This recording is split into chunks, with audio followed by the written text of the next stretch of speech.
Hey guys, by the time you watch this, we've already gone to the Eastern Ontario Homestead Conference, but right now we're getting ready for it.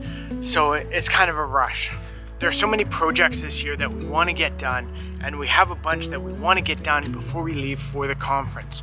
One of which is putting the electric fence up behind us in this new cow field. We also want to get all the food forest mulched. We've got some of it done. We want to finish the gardens. However, we know we're not going to get that done before we go to the Homestead Conference.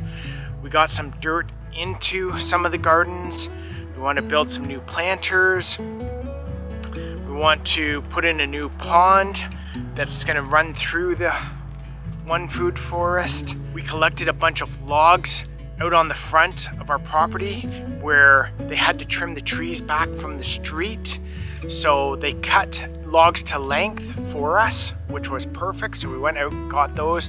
Some we'll use as posts, others we'll make some benches out of. The other project that we've been trying to get done right away, but we've been waiting for the snow to melt, is our meat chicken area. We get the meat chickens in 2 weeks, so the weekend, or actually less, we get them the weekend we get back from the Homestead Conference, which I believe is the 14th-ish. So we've had to get the shelter prepared, we've had to get the netting up, we put up an old umbrella that was junk, so it's going to be used to give them some shade in the hot sun. So when we get our meat chickens, they're usually pretty small. So what we do is we put them in the shelter over here and they get locked up for the night. That way they're safe from any predators. There's a little lock on the door, so there's no way the predators can open it. There's ventilation on the backside as well, which is wire grid, so it allows for airflow, but again, keeps any predators out. So we went with this Gallagher netting solution kit.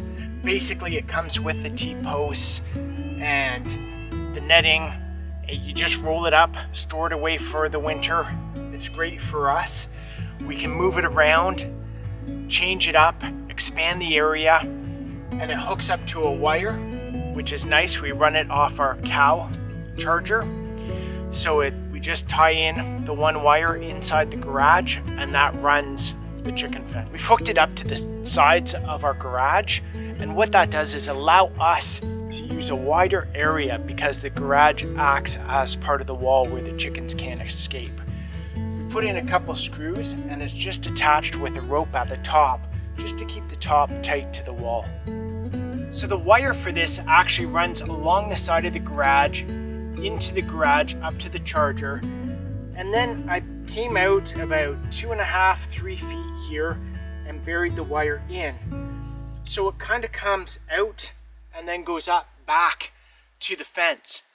This way, when we open up the fence at the garage side here, I can move it over to here and not have to step over a wire if I had hooked up the wire over on that side. This way everything's clear and we can walk right in once we move this T-post.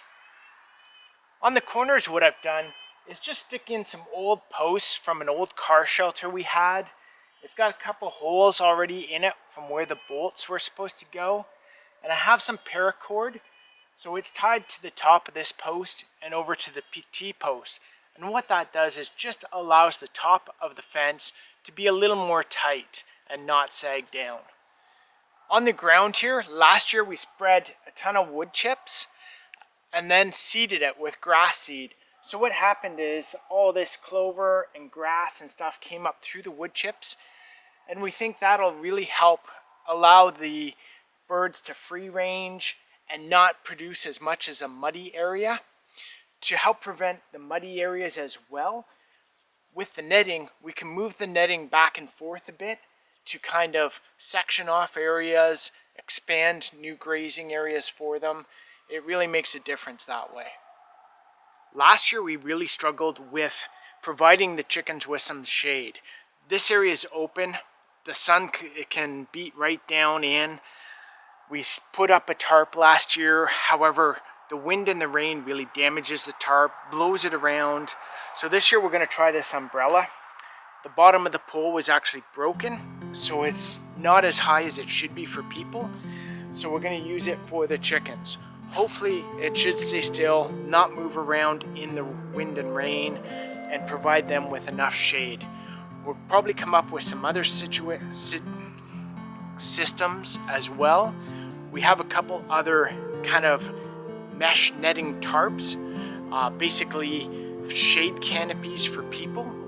We used it for the rabbit last year. We might get another one, tie it off the roof or tie it off the side of the garage and bring it out a bit to allow for more shade for them as well. The net we found works really good for chickens, and it only takes them a few tries to get used to it, and then they realize, you know, they're not getting out.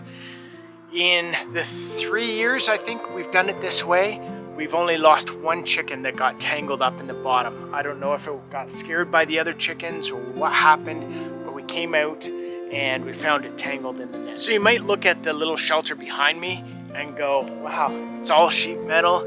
That's going to be like a sweat box in the summer for the sun shining down on them and heating that up. But it's actually not too bad. By the time the sun gets up to its full height around midday, because the garage is so high and this is close to the back of the garage, it's starting to get shade already about 12:30, 1 o'clock. So it's not too bad. What we also do is we'll stick a fan in the far end here and allow it to blow and basically bring a draft, bring some breeze through the openings on the other side for them. So it actually stays pretty cool in there, which is nice for them as well. You can see here too that we didn't close it up too tight, so it does allow quite a bit of airflow through it. On the far end as well, the heat lamp in the corner, so that allows them to stay warm on those cool nights. So the only problem we have found out with this setup is that it's very hard to feed them. We don't want to walk in all the time going forward because we have to bend over.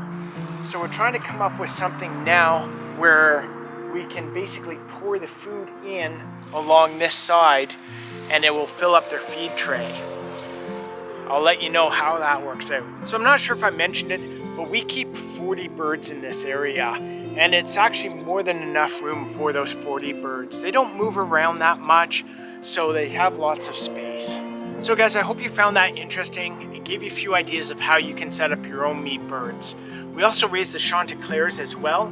We usually try to have them free range, except in the spring when new stuff's starting to bud out and we've planted some seeds and that sort of stuff. Then they stay confined to their pen as well. So if you have any questions, let us know down in the comments. We'll try to answer it the best we can and give you some feedback from our experience as well. I hope this helped, guys.